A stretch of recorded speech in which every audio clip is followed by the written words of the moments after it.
victory won by violence. How did things change so much? How did someone who was once welcomed by world leaders become a virtual prisoner, treated like a pariah? The CBC's Paul Workman has a documentary report.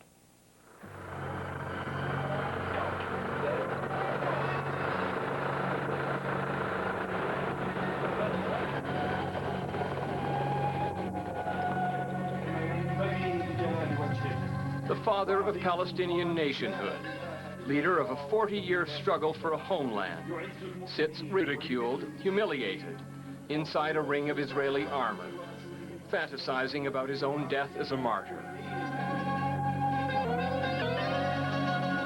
Yasser Arafat is a prisoner in his own land. Mr. Arafat! Mr. Arafat, would you talk to us? The man once honored with the Nobel Peace Prize is now isolated, mocked as irrelevant, accused of smuggling weapons to resume the armed struggle for his people's liberation. The tanks have moved to within 100 meters of his office. The Intifada goes on without him.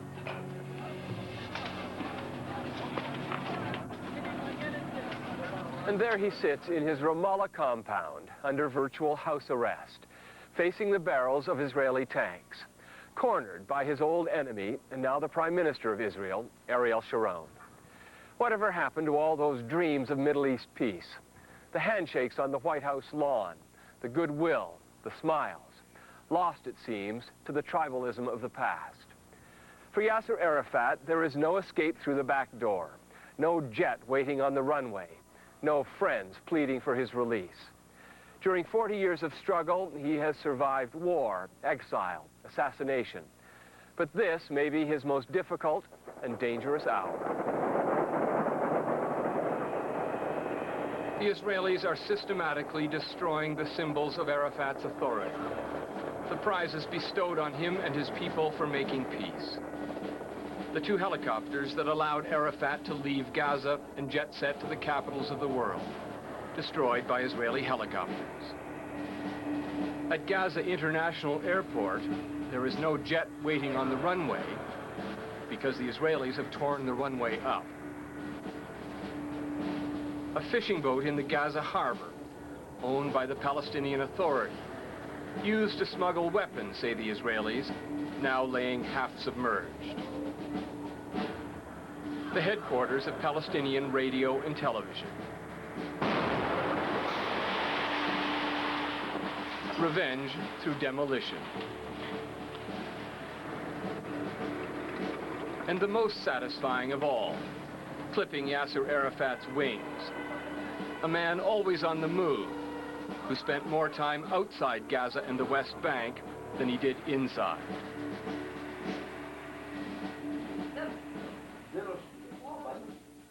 Gerald Steinberg heads up a program in conflict resolution at Bar-Ilan University. The reasons for grounding Arafat, he says, are both real and symbolic. It's a way of showing that his authority, showing his own people that his power and authority is greatly diminished. They have a leader who, in fact, can't even leave Ramallah. He doesn't have the power, the capability, and the international community, who was part of the grand strategy, would come to help the Palestinians, basically agrees with the Israeli policy. They're not coming to say you should let Arafat out. They did over the Christmas issue, but that was a specific instance, and not even the pressure was very limited. They recognize that Arafat deserves the punishment that he's getting. Maybe keeping him in Ramallah, grounding him away from all the trappings of power and traveling around the world, maybe this will force him to rethink. The Israelis have declared Arafat irrelevant. He is surely weakened, undermined, yet few Palestinians dare to question his leadership. That would count as betrayal. Forgotten, it seems, are the accusations of corruption and mismanagement. Arafat is in fact gaining popularity. There is now a common bond of suffering between him and his people. He is locked up under closure the way they were locked up under occupation. This man, Ahmed Khoury, known as Abu Allah, has been through it all with Arafat. Black September, the war in Lebanon, exile in Tunisia. And now here, back in the West Bank. He is the parliamentary speaker, number 2 in the Palestinian establishment. When Arafat goes, Abu Allah would take over until a new leader is elected. I believe it's a big mistake from the Israeli government. Why? To deal with the President Arafat in this way. Why a mistake? Because all the Palestinians are angry from this way. It's never happened, even in the history, that other country comes for house arrest against a president of other people. Why Israel's able to get away? Maybe not, says Steinberg, but it makes perfect sense to him. Whenever Arafat left the area, we knew, look out, we're going to get a series of suicide bombings. And sure enough, you can do the statistics on it almost every time. He'd go to China, stay away for a week, and when he'd come back, then he'd issue a statement regretting the loss of life, and things would go down a little bit. Not allowing him to leave meant he had to come to grips with the issues, and if something happened, he was going to be held responsible for it, and he knew that. More than anything, it was a return to the terror of suicide missions that invoked Israel's wrath.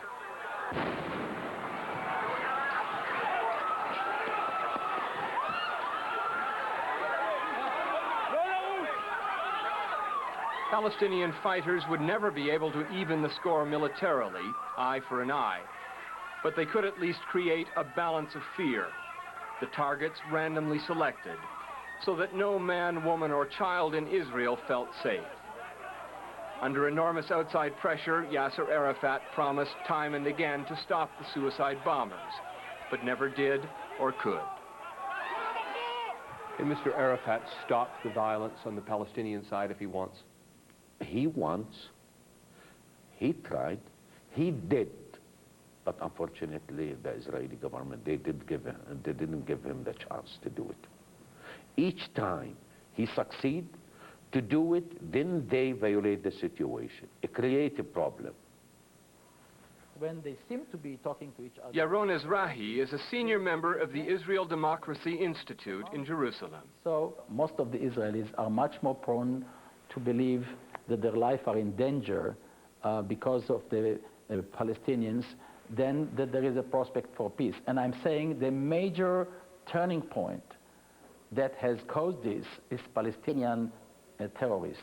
There could be, I think somebody could write one of the saddest chapters in the history of this region is the unplanned cooperation between Palestinian terror and the Israeli extreme right in undermining the peace movements and the moderates on both sides. Those moderate voices who made the peace movement in Israel a strong and influential force, who remained deeply committed to negotiating a fair deal with the Palestinians, who believed in Yasser Arafat when others refused. Many of them have taken their signs and gone home. Their disappointment goes back to the summer of 2000 and the last real peace talks at Camp David. Ehud Barak, then Prime Minister of Israel, offered Yasser Arafat what seemed like an unbelievable deal. Concessions that many Israelis never dreamed their country would make. Arafat turned him down flat. That's when A.B. Yoshua lost faith. He's one of Israel's best-known novelists and for decades a stalwart of the peace movement. Arafat's response stunned him. Immediately, all the Israeli public opinion that was so fragile for the peace was shifting to the right. People were saying exactly, we knew it with Arafat. This will happen with him. He is unreliable completely. He wants to destroy Israel. He wants to return, the return of another 2 million refugees to Israel. So let's continue in the old way, put another settlement, and be tough with them until really we will destroy them. Many people who came out to the demonstrations were main supporters of the peace movement, intellectuals, poets, artists, politicians. They felt like they were robbed, that they believed in something, led to believe in something, and then it turned out to be false. And they're some of the people who are most angry at Arafat. So if living with a dream is bad, because it turns out the dream is a myth, and recognizing reality is good, then I'd say that development is important for Israeli society. Yaron Ezrahi says disillusionment with Arafat put Ariel Sharon in the prime minister's office. The Israeli public interpreted the Camp David collapse as a failure due to Arafat. So they figured out, we send our warrior diplomats again to Arafat and he came back humiliated. Let us send to him now our neighborhood gangster and see what he can accomplish. Ariel Sharon, right-wing hero, disgraced defense minister, and in February of 2000, Prime Minister of Israel. It was an amazing political comeback, and for Yasser Arafat, the return of an old and despised enemy. Sharon was the man who led Israeli forces into the disastrous invasion of Lebanon in 1982. It was ill-planned, badly executed, and nearly destroyed his career in politics. He was determined to rid the Middle East of Yasser Arafat once and for all. He failed. 20 years later, Sharon still exudes the same brutal determination. A master of provocation and revenge, say his enemies, a man who uses military force to solve political problems. That is the big difference between the Rabin Peres government and the Sharon government. Rabin asked the question, how can I change Arafat from a warrior into a diplomat? And he got very close to achieving that goal. Sharon asked the question, how can I ensure Arafat's illegitimacy as a partner so that the settlements can stay there as long as possible, maybe in this way increasing their chance to stay there forever. He is a very pessimist about the possibility of peace. He was always pessimist. He thinks that we must just have some patience. We have to stay like this another 20, another 30 years. Little by little, the Palestinians will be fed up. We have the power, we can do it. He can guarantee at least the security of Israel, and little by little, the Palestinians all will give up. Stay with us. When we return, What does a suicide bomb or a martyr mission achieve? Actually achieve a lot of things. Ruin of their houses. Palestinian refugees wonder what punishment Ariel Sharon will inflict next. There is nothing left of their Gaza neighborhood. Armored Israeli bulldozers plowed through it in the middle of the night. The rubble has become a refugee camp playground. People stroll through what used to be their kitchens and living rooms. The walls bear the expression of their anger. The Israelis insist most of the houses were empty, abandoned long ago. Suhair al-Babli and her cousins say it's all lies.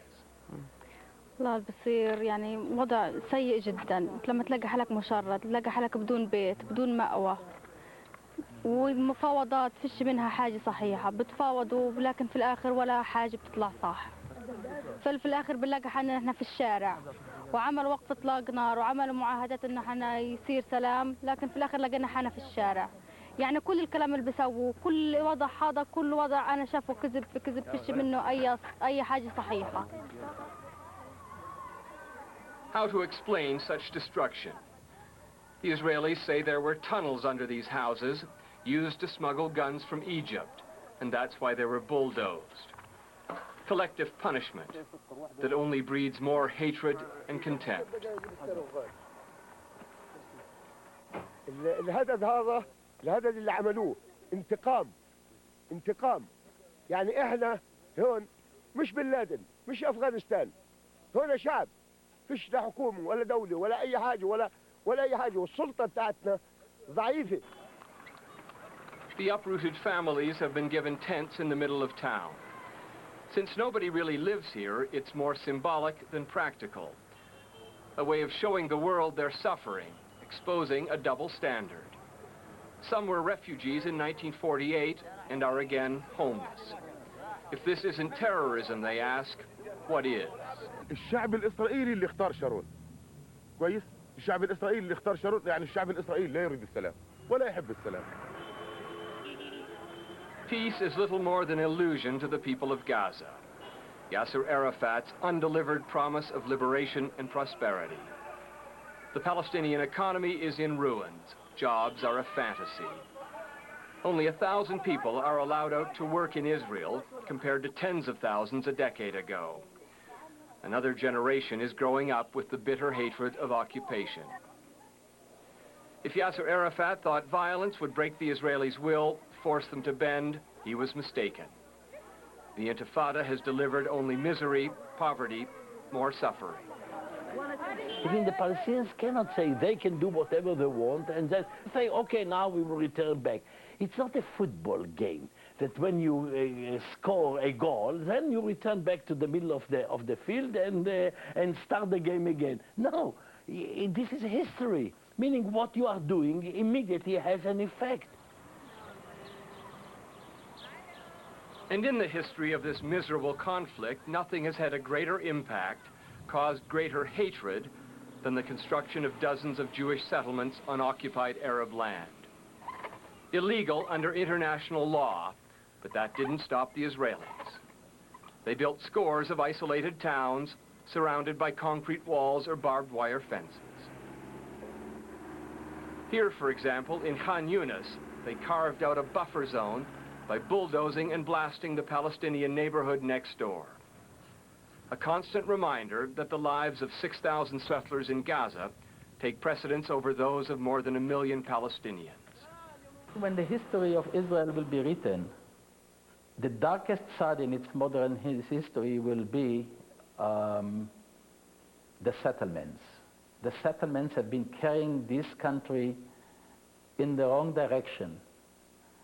And I think the settlements have undermined the confidence of many Israelis in the just of their cause. Without a sense of hope, all that hatred and resentment can only be controlled for so long. A 3-week ceasefire before Christmas seemed to be working until Sharon ordered another assassination, provoking their revenge, say Palestinians. Raed Karmi was a confessed killer, and to the Israelis, a fair target. They had tried before and finally succeeded in creating another martyr. His execution by car bomb pushed the two sides deeper into their black hole of violence and retaliation. We want peace. 2 states, 2 people, good friends, good neighbors. This is what we are intending. But what Mr. Sharon and his government is doing now, they are pushing the situation and building more hatred between the people. Israelis are being killed in the streets, if not every day, then every week, in shopping centers and buses. And this is the same policy that I can't imagine any Israeli leader following a significantly different policy. Marwan Barghouti is also on the Israeli hit list. He is leader of the Tanzim, the military wing of Fatah, Yasser Arafat's party. On the streets of Ramallah, Barghouti is hailed as a hero of the national struggle. He's popular and respected, a man who spent 6 years in Israeli jails. He knows his tormentors well. They've already tried once to kill him or scare him, wounding one of his bodyguards. Was that a warning? Maybe. They said that it's a warning, but I think they were trying to kill me at that time, but they failed. I don't like to be killed, to be assassinated by the Israelis. I want to keep my life because I have my children, my wife, and I was fighting for years, in the last 7 years, for peace. And fighting for peace, as Barghouti calls it, includes killing whenever necessary. It's a basic right of the struggle, he says. The Palestinian right of resist for the Israeli military occupation. Targeting Israeli settlers? Of course.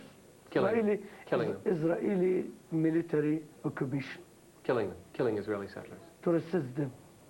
To resist them.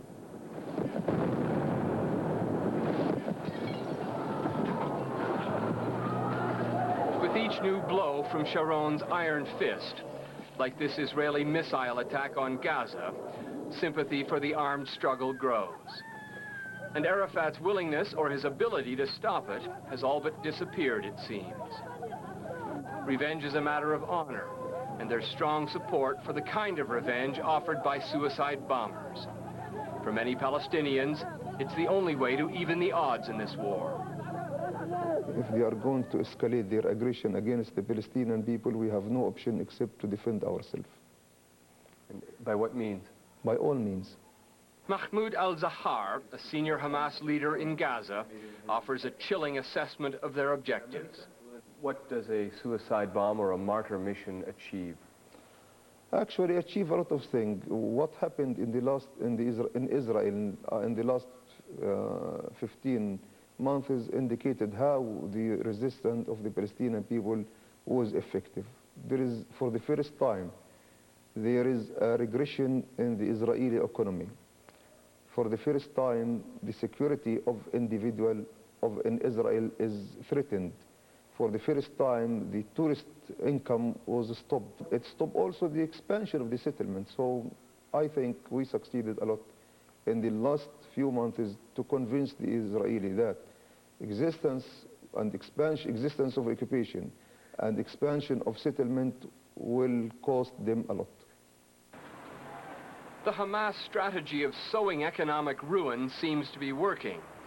In Jerusalem, 12% of all businesses have shut down. Tourism has all but collapsed, with the Holy Land once again a battleground. Sharon's policies are a disaster, says Yaron Izrahi. He's accomplishing nothing. He's just prolonging the suffering of the Israelis. The economy is in shambles.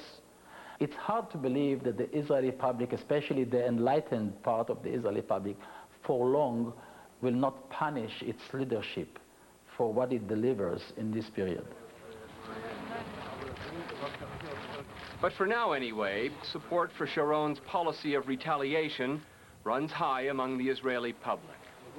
And there's been little objection from the international community, especially the Americans. Yasser Arafat, the potential peace partner, has been redefined by the Israelis as Arafat the terrorist. His failure to control the violence is no longer acceptable in the New World Order.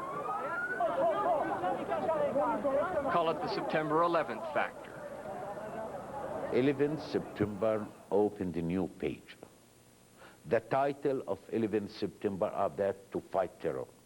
Immediately we said we are and we want to be part of the coalition to fight against terror. Why they don't help us?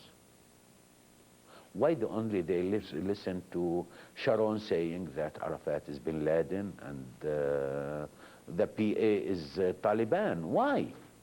Sharon seems to have been very successful in discrediting Yasser Arafat, not just inside Israel, but outside Europe, the United States. I think Arafat was even more successful in discrediting himself.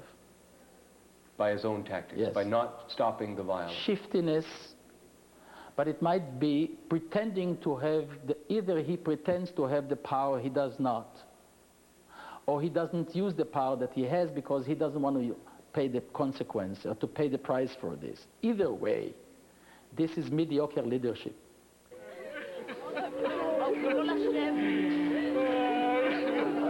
As both Israelis and Palestinians count their victims, there is an impending sense of worse to come. That nothing will change until Arafat and Sharon are gone.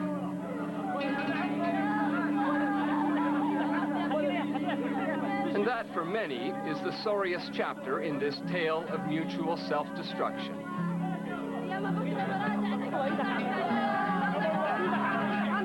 The failure of leadership on both sides. For The National, I'm Paul Workman in Jerusalem.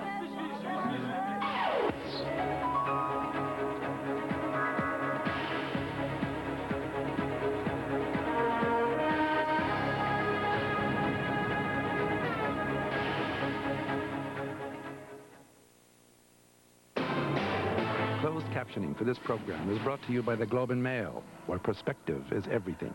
To subscribe, call 1-866-36-GLOBE. One company provides total document solutions for business.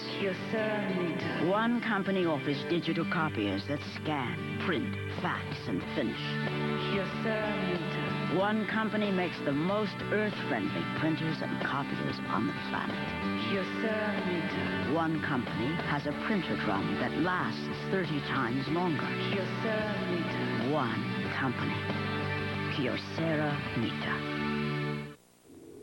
Ray Smith is legally blind. That's something he can live with. If he lost his sight as a result of a workplace injury, it's something none of us can live with. Seeing you or me is difficult for Ray. Seeing the importance of a safer workplace isn't. Ray works alongside the Workplace Safety and Insurance Board, educating and motivating Ontarians to keep each other safe. Why? They share the same vision. Cheddar, this historic city of cheese is about to become a cyber city. When I push this button, the Cheddar website will open the markets of the world to us.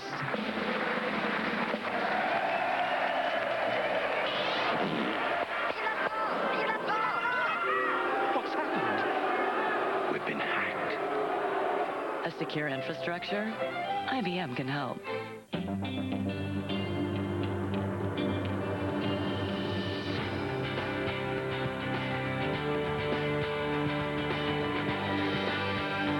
Beyond the shore, there's a place where nature only comes in one size.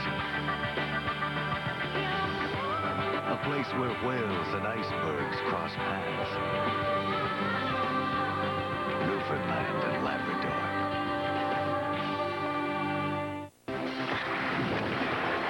McLean, Lyle, Williams, Canada's connection to Salt Lake 2002 on CBC, brought to you in part by Home Depot. McLean, Lyle, Williams, Canada's connection to Salt Lake 2002 on CBC, brought to you in part by Labatt.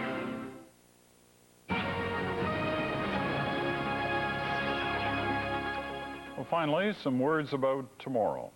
It's a big picture day here at CBC News. Sky Blues, an examination of what's going on in Canada's skies. It all begins on News World Morning and continues through the day on News World with coverage on Canada Now, Marketplace, and CBC.ca as well. And our Tom Alderman will show us what happens when 3 people in 3 different North American cities try to fly to a convention in Toronto. That's the National for this Tuesday. I'm Peter Mansbridge. Thanks for watching.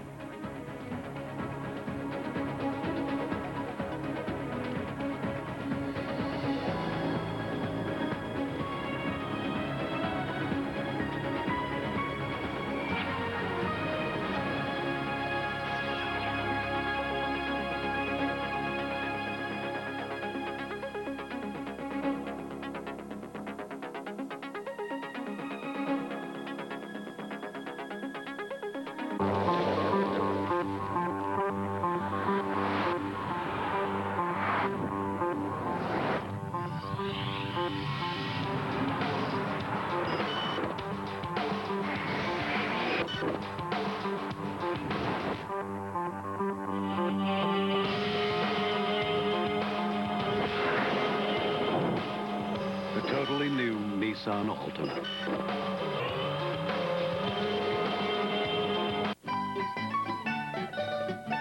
There's a little bit of Italy in our new taste menu at McDonald's. Introducing the Italian Chicken McGrill, all-white meat seasoned chicken breast topped with marinara sauce and 2 slices of processed mozzarella cheese. And the Italian Crispy Chicken Sandwich, all-white meat crispy seasoned chicken also topped with marinara sauce and 2 slices of processed mozzarella cheese. Hurry in and enjoy the taste of Italy. There's a little McDonald's in everyone. So then I say to Warren, Warren, it's not a matter of requisitioning plastic fasteners. Clearly. It's a matter of following protocol. And what's more, these forms need to be filled out in triplicate, so don't look at me like it's my problem, mister. I think I made my point. I mean,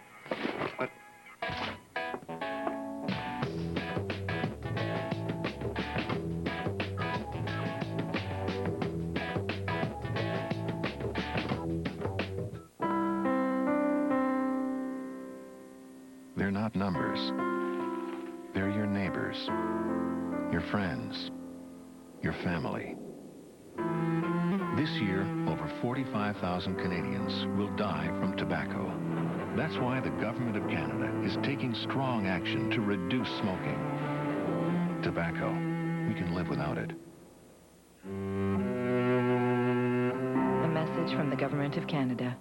An epic love story.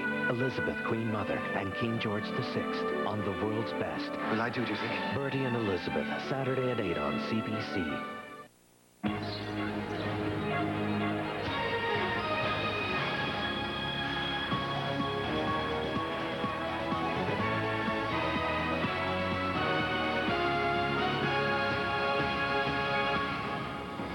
Tonight, the picture that's worth 1,000 questions.